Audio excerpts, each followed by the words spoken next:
लेकिन एक जो सबसे बड़ा राज्य है उसको लेकर मैं आपसे और थोड़ा समझना चाहूंगा चीजों को। उत्तर प्रदेश, जरा पहले दर्शकों को उत्तर प्रदेश की टैली भी दिखा देते हैं। इस वक्त की जो अपडेटेड टैली है वो क्या कुछ बता रही है। उत्तर प्रदेश की टैली 80 लोकसभा सीटों की योगेंद्र सर बता रही है कि भारतीय जनता पार्टी के गठबंधन को 39 सीटें और सपा और कांग्रेस को मिलाकर 40 सीटें, यानी यहां पर इंडिया अलायंस अपर हैंड पर है, एक सीट पर ही सही। ये 2004 या 2009 की जैसी स्थिति यहां पर नजर आ रही है, खासकर सपा के संदर्भ में। इसके पीछे क्या बड़ी वजह आपको नजर आती है सर? क्योंकि कहा जा रहा था कि दो भाइयों की जोड़ी, दो लड़कों की जोड़ी फेल है 2017 में, 22 में, 19 में।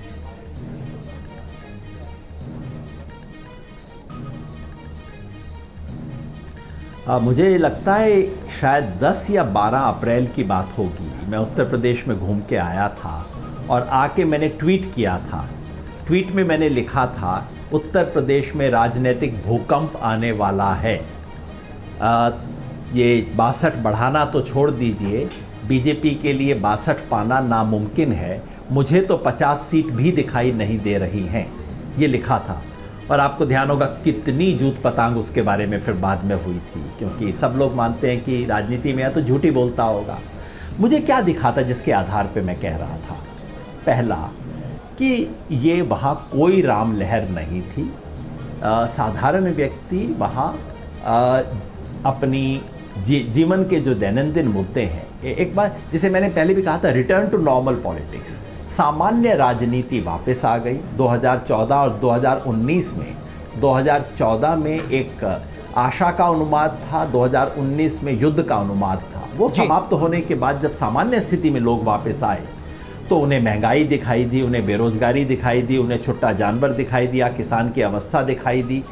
और इसके अलावा एक और चीज़ जो मैंने उत्तर प्रदेश में देखी वो ये कि वहाँ के जो सांसद हैं और बीजेपी के विधायक, उनके प्रति बेहद गुस्सा लोगों में था, इनके अहंकार के विरुद्ध, और लोगों ने उसकी सजा दी है उनको। ठीक है, बहुत बहुत शुक्रिया योगेंद्र यादव जी न्यूज़ नेशन के साथ जुड़ने के लिए। और इस वक्त की जो टैली है उस टैली का मतलब क्या था बीते कल के लिहाज से और आने वाले कल के लिहाज से क्या तस्वीर होगी, ये समझाने के लिए हमारे साथ ईशान त्यागी भी जुड़ रहे हैं। अमृता, उनसे भी थोड़ा बात करनी जरूरी है। बिल्कुल ईशान जी, देखिए लगातार अगर बात की जाए 2014-2019 की, तो उस मुकाबले से कांग्रेस का जो इंप्रूवमेंट है 96 सीटों पर, क्या यह खुशी की लहर है या फिर दूसरी तरफ अगर देखें, जैसे बीजेपी कह रही थी कि आप डबल डिजिट क्रॉस नहीं कर पाएंगे, अभी डबल डिजिट से 100 की तरफ जाते हुए दिख रहा है। और सुबह से हम टैली अगर फॉलो करें तो कई बार 102, 103 का आंकड़ा आया है, लेकिन अभी फिर से 96 सीटों पर कांग्रेस की बढ़त है। तो क्या खुशी है कांग्रेस के खेमे में?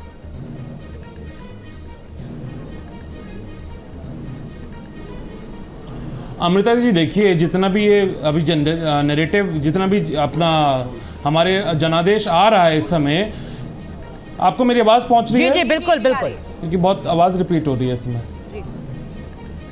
बोलिए ईशान, बोलिए। जी, तो जितना भी ये जनादेश इस समय आ रहा है ये कांग्रेस के फेवर में आ रहा है। और ये क्यों आ रहा है अब मैं आपको बता देता हूं।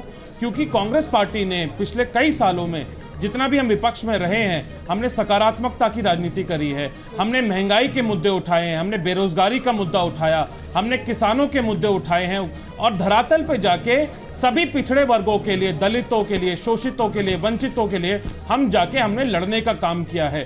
तो जितने भी हमने ये कार्य किए हैं उसका जो जनादेश है वो आज दिख रहा है। और साथ ही साथ लोगों ने ये भी बता दिया है कि इस लोकतंत्र में, भारत के लोकतंत्र में कोई भी व्यक्ति विशेष, कोई भी पार्टी विशेष इस देश से ऊपर नहीं है। और ये भारतीय जनता पार्टी के लिए अब स्पष्ट होता जा रहा है। जैसे जैसे वो अभी समय बढ़ता जाएगा, 4-4.25 घंटे का समय हो चुका है काउंटिंग को, जैसे जैसे अभी और समय बढ़ता जाएगा, अगले 4 घंटों में आप देखेंगे कि भारतीय जनता पार्टी की जो टैली है वो लगभग 200 पे आके, एनडीए की टैली 200 पे आके अटक जाएगी। और इसमें मैं श्रेय देना चाहता हूं हमारे अध्यक्ष मल्लिकार्जुन खड़गे जी का, जिन्होंने पिछले 1.5 साल में, और ईशान पहले राहुल गांधी का नाम लेना चाहिए था, 1.5 साल में पूरे गठबंधन को बुनने का काम किया, कांग्रेस पार्टी का संगठन। नहीं, देखिए हमारे यहाँ एक डेकोरम है, हमारे अध्यक्ष जी ऊपर हैं, पहले हम अध्यक्ष जी का नाम लेंगे, उसके बाद आइए राहुल गांधी जी पे, जिन्होंने भारत जोड़ो यात्रा करी, भारत जोड़ो न्याय यात्रा करी। लगभग उन्होंने 10,000 किलोमीटर देश में चलने का काम किया और रोज प्रतिदिन भारतीय जनता पार्टी की जो गलत नीतियां हैं उनसे लड़ने का उन्होंने काम किया।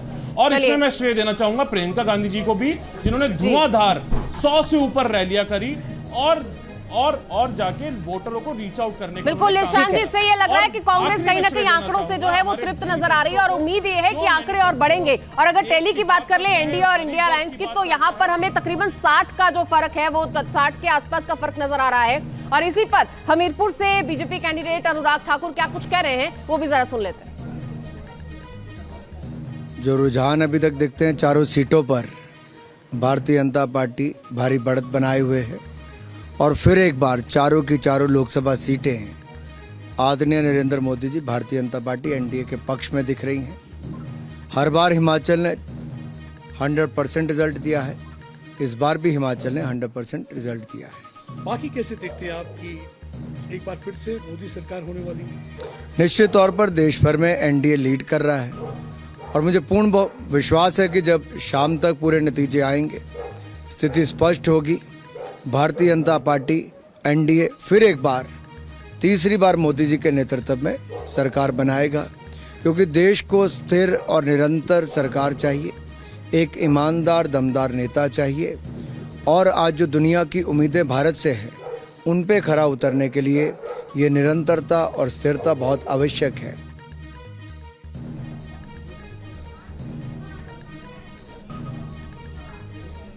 तो अनुराग ठाकुर को आप सुन रहे थे, जिनका कहना है कि अभी जो है वो रुझान जो सामने आ रहे हैं, जो आंकड़े सामने आ रहे हैं वो शुरुआत में सामने आ रहे हैं और इसी बीच और भी कई बयान सामने आ रहे हैं। परिवर्तन के लिए वोट किया है और जिस तरीके का वातावरण बनाया जा रहा था, कहा जा रहा था कि लाखों वोटों से जो है एनडीए के उम्मीदवार जीत रहे हैं और बड़ा वो है, बड़ा माहौल है, 400 के पार का माहौल है, वो चीज़ नहीं दिखाई दे रही है।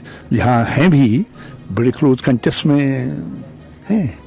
सर, जो नतीजे आ रहे हैं, बड़े बड़े दिग्गज काफ़ी पीछे चल रहे हैं, उसे किस तरह देख रहे हैं आप? जो बीजेपी में लगातार दावा कर रहे थे जीत का, तो वो काफ़ी पीछे चल रहे हैं, उन्हें किस तरह से, उनके लिए क्या कहेंगे? वहाँ तो केवल 2 ही दिग्गज हैं, बाकी तो सब गज हैं।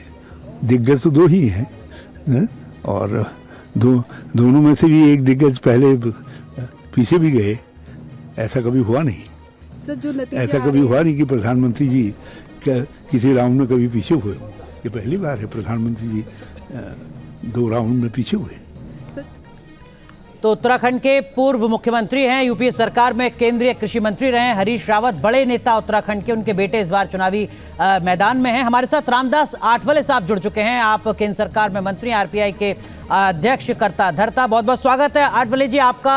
आपकी पार्टी का किस तरीके का अब तक फीडबैक आपको मिल रहा है और जो टैली है खासकर महाराष्ट्र की, उसमें ऐसा लग रहा है कि थोड़ी दिक्कत हो गई है गठबंधन के लिए, कहां कमी रह गई सर?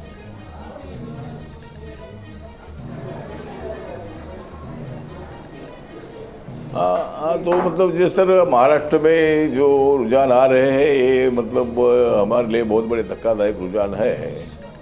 हमारी कोशिश थी कि यहाँ 35 से लेकर 40 तक सीटें हमारी आएगी, लेकिन मुझे लगता है कि जो भी मतलब रिजल्ट आ रहे हैं, ये रिजल्ट महाराष्ट्र के महाविकास आघाड़ी के बाजू से, इंडिया आघाड़ी के बाजू से दिखाई दे रहे हैं जी। जनता के सामने गए थे, 10 साल का विकास का लेखाजोखा का उनके सामने रखा था, लेकिन जो भी जनता तय करती है वो जनता का जो रिजल्ट होता है, जनता का जो मनोबल होता है, उसको स्वीकारना जरूरी है। हमें महाराष्ट्र में मतलब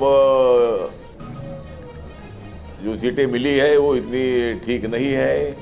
उसके साथ साथ उत्तर प्रदेश में भी हमारी पिछाड़ी हो रही है। हमें बिहार में भी हमको विश्वास था कि भाई अच्छी सीटें मिलेगी और एग्जिट पोल के जो रिजल्ट आ रहे थे, ये रिजल्ट एनडीए के तरफ से अच्छे थे, लेकिन अभी जब यहाँ काउंटिंग हो रहा है उसमें मतलब एनडीए को कम सीटें दिखाई दे रही है। लेकिन जो कुछ भी हो जाए, लेकिन हम नहीं मानेंगे हार। जी, नरेंद्र मोदी बनाएगी सरकार, तो सरकार तो बनेगी, लेकिन सरकार बनाने में इतना समाधानी नहीं है हमारा। जी आठवले जी, महाराष्ट्र में जहां 48 सीटों की लड़ाई है, वहां महाराष्ट्र में एक पैरेलल लड़ाई जो है वो असली नकली की भी लगातार चल रही है। एनसीपी की बात कर ले, शिवसेना की बात कर ले, तो ये भी एक बहुत अहम पॉइंट था जो महाराष्ट्र में प्रूव किया जाना है जनता के लिए कि असली लकड़ी की लड़ाई में कौन आगे कौन पीछे।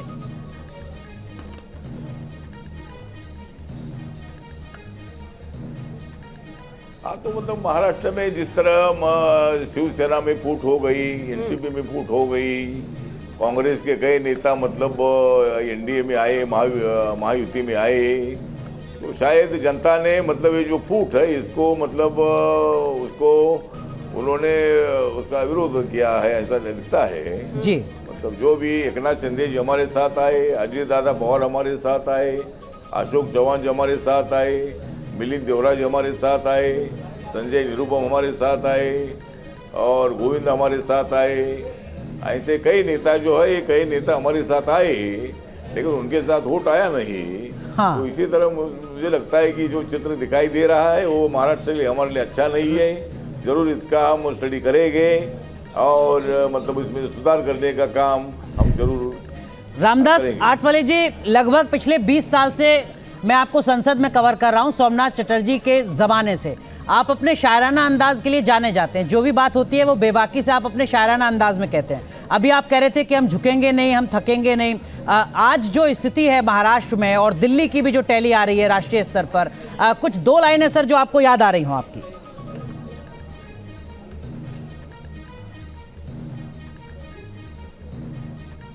जो मैंने भी बोला ना, मैंने जो मतलब जिस तरह रुझान आ रहे हैं उसको तो हमने स्वीकारना हमारी जिम्मेदारी है। लोकतंत्र में लोग जिस तरह मतलब कौल देते हैं उसको मान्य करने की हमारी मेंटेलिटी है। तो जनता जो करती है वो मतलब हम मान्य करते हैं। लेकिन जिस तरह मैंने भी बताया कि भाई जो भी है, लेकिन सीटें तो कम आ रही है, लेकिन तो भी हम नहीं मानेंगे हार। इतनी सीटें कम हो रही है तो भी हम नहीं मानेंगे हार और माननीय मोदी जी के नेतृत्व में बनेगी हमारी सरकार। इसीलिए हमारी सरकार तो बनने वाली है, लेकिन जिस तरह रुझान आ रहे हैं, इंडिया को काफ़ी सीटें मिल रही है, कांग्रेस पार्टी को भी सीटें अच्छी मिल रही है, तो ठीक बात है। जो भी मतलब जनता के मन में था उन्होंने मतलब अपने। आठवले जी, आपको लगता है अजीत पवार और एकनाथ मतलब शिंदे लायबिलिटी साबित हुए आपके लिए? वो भी इसका हम जरूर गंभीरता से विचार करेंगे। आठवले जी, एकनाथ शिंदे और अजीत पवार लायबिलिटी साबित हुए आपके लिए? हाँ, तो मतलब जिस तरह एकनाथ शिंदे जी आए, अजीत पवार जी आए। जी जी, कंप्लीट कीजिए। हाँ, तो मतलब जिस तरह एकनाथ शिंदे जी, अजीत पवार जी आए और हमें लगा था कि भाई उनका फायदा होगा, लेकिन अजीत पवार और माननीय एकनाथ शिंदे जी, अजीत पवार आने से उतना कुछ फायदा नहीं दिख रहा है। राज ठाकरे जी को भी हमने साथ में लिया था, उसका भी हमको कोई फायदा नहीं दिख रहा है। तो मुझे लगता है कि इस पर हम जरूर सोचेंगे, भारतीय जनता पार्टी इस पर गंभीरता से सोचेगी और आगे जरूर जब विधानसभा का चुनाव आ रहा है उसमें किस तरह हमको जीत मिल सकती है उसके लिए हमारी कोशिश रहेगी। लेकिन आज जो भी रुझान आए उसको हम एक्सेप्ट करते हैं। हमें बहुत बड़ा धक्का लगा है, हमारी 19-20 सीटें आ रही है, तो देखते हैं आगे और कितनी सीटें आती हैं। आपका एक स्टैंड बहुत ही क्लियर रहता है, हमें बहुत बड़ा धक्का। ठीक है रामदास आठवले जी, आपका एक स्टैंड बहुत क्लियर रहता है कि देखिए जहां जो पॉलिटिकल पार्टी या अलायंस सरकार बना रहा होगा, आरपीआई उसके साथ है। आप एनडीए के साथ ही हैं 2024 में?